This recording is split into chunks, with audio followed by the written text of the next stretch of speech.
আসসালামু আলাইকুম সবাইকে। রমজানের চাঁদ দেখা গিয়েছে, তাই আজকে রমজানের ১ম তারাবি। অলরেডি তারাবির সময় হয়ে গিয়েছে। আর দেখতে, দেখতে একটা বছর কিভাবে যেন চলে গেল। আমার কাছে কেন যেন মনে হয় যে বছর বা দিনগুলো অনেক বেশি তাড়াতাড়ি যাচ্ছে। যাই হোক, চলেন নামাজটা পড়ে আসা যাক।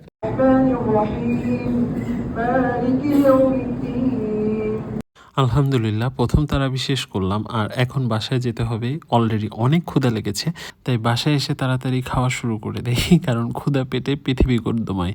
তাই তাড়াতাড়ি খাওয়া দাওয়া শেষ করে ঘুমিয়ে পড়ি, আবার সেহরিতে উঠতে হবে। আর সেহরিতে আম্মুর ডাকে নিজেকে আবিষ্কার করি খাবার টেবিলে। আর আজকের খাবারের মেনু গরুর গোশত। জিনিসটি লোভনীয় হলেও আমার জন্য বিপজ্জনক, কারণ আমি অ্যালার্জির মানুষ। তবুও খাওয়াকে বাদ দেয়। দেন সিয়া সিড খাওয়ার মধ্য দিয়ে শেষ করি আমার প্রথম সেহরি।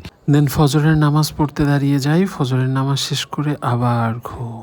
অলরেডি উঠতে দেরি হয়েছে, তাই তাড়াতাড়ি জোহরের নামাজটি শেষ করে নেই। এবং আপনাদের সাথে তো একটি কথা শেয়ার করাই হয়নি, এবার ঈদে আমার নিজের ব্র্যান্ড প্রয়োজন নিয়ে আসছে আপনাদের জন্য ঈদ প্রিমিয়াম ঈদ বক্স।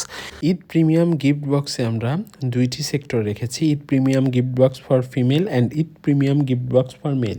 ফিমেলে রেখেছি এলিগেন্ট ডিজাইনের 3 পিস এবং wrist watch, pendant, earrings, chocolates, Gucci Flora perfumes, মেহেদি। সো এই ঈদটি অনেক আনন্দপূর্ণ করে তোলার জন্য প্রয়োজন রয়েছে আপনাদের সাথে। ছেলেদের গিফট বক্সে পেয়ে যাবেন premium panjabi, wrist watch, leather wallet, Dior Sauvage perfume fragrance এবং চকলেটস। সো 6টি ভেরিয়েন্টের পাঞ্জাবি আপনারা এখানে পেয়ে যাবেন এবং 3টি ভেরিয়েন্টের ওয়াচ।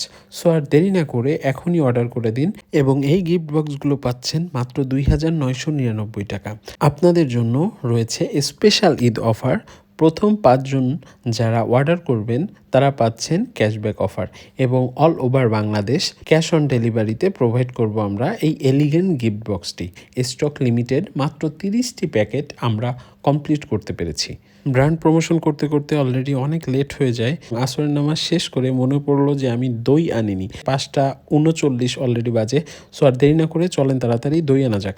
দই নিতে এসে দেখি সব ছোট দই। অনেক খোঁজাখুঁজি করার পরে তারপরে যে ওজনের একটি দই নেই এবং সেটা নিয়ে তাড়াতাড়ি বাসায় চলে এসে এবং বাসায় চলে এসে দেখি অলরেডি ইফতারির টাইম হয়ে গিয়েছে। আর এদিকে আম্মু আমার জন্য বিশাল ইফতারির ব্যবস্থা করেছে, যদিও প্রথম দিন হিসাবে আমি এগুলো খাচ্ছি, না হলে আমি খেতাম না আর কি।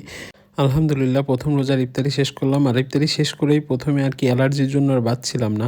আজকে সারাদিন অনেক কষ্ট দিয়েছে, তাই তাড়াতাড়ি এই নোজ স্প্রেটা দিলাম। এই নোজ স্প্রেটি যে সাজেস্ট করেছিল তার জন্য অনেক অনেক দোয়া। ভালো থাকুক সে যেখানেই থাকুক। সো এটাই আর কি আজকের ব্লগটি এই পর্যন্ত। দেখা হচ্ছে আবার কালকে। ততক্ষণ পর্যন্ত ভালো থাকবেন, সুস্থ থাকবেন, দোয়া রাখবেন। আসসালামু আলাইকুম।